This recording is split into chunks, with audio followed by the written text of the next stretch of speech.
des visions régionales au Fonds monétaire international. Donc, on lance aussi un rapport sur les perspectives économiques de l'Afrique subsaharienne. Quels sont les points culminants de ce rapport?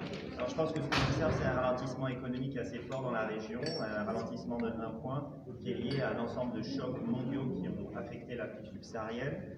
Il y a un ralentissement mondial international qui affecte l'Afrique de plein fouet, un resserrement des conditions financières internationales, des difficultés d'accès aux marchés internationaux, et il y a aussi évidemment une hausse des prix des produits de base, et notamment des prix des produits alimentaires, qui renchérissent la facture d'importation pour bon nombre de pays africains. Qu'est-ce qui est vraiment à l'origine de ce choc-là? Regardez face aux caméras. Il y a des différents types de raisons, mais l'une des raisons principales, c'est, je dirais, la guerre en Ukraine. Est-ce que les perspectives?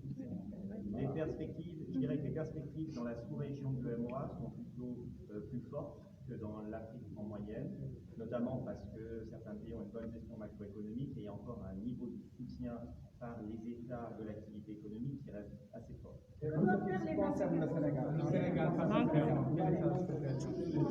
Sénégal? Le Sénégal a une croissance aujourd'hui qui est au-dessus de la moyenne des pays d'Afrique subsaharienne. Entre 4 et 5 %. Vous avez proposé quatre priorités pour faire face à cette situation. Vous pouvez revenir sur ces 4 priorités? Alors, il y a en effet 4 priorités. La première, je dirais, c'est la lutte contre l'insécurité alimentaire. Aujourd'hui, on a 120 millions de personnes en Afrique subsaharienne qui sont en situation d'insécurité alimentaire aiguë, soit plus d'une personne sur 10. Il faut faire des mesures de soutien aux populations les plus vulnérables pour aider ces personnes qui sont en insécurité alimentaire. La deuxième priorité, c'est la lutte contre l'inflation. Il faut augmenter les taux d'intérêt de façon graduelle, de façon prudente, pour faire en sorte que cette inflation ne dérape pas et ne devienne pas incontrôlée. Il faut également rééquilibrer, troisième priorité, les finances publiques. La dette publique en Afrique, dans les régions d'Afrique subsaharienne, a augmenté de façon très significative. Elle a doublé sur les 10 dernières années. Il faut rééquilibrer les finances publiques. Et dans certains pays où la dette est non soutenable, il faut aussi s'adresser aux créditeurs internationaux pour rééchelonner la dette et peut-être pour la restructurer. Et enfin, le dernier défi, c'est le changement climatique.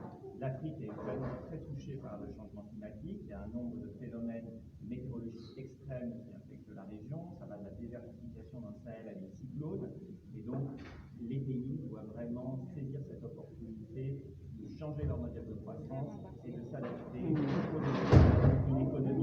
pour développer une économie verte, plus forte, plus résiliente et bénéficier des très fortes dotations des économies de la région en ressources naturelles. Une dernière question, la note de conjoncture. Très bien, merci beaucoup. Moi, c'est bon. Luc Hérault.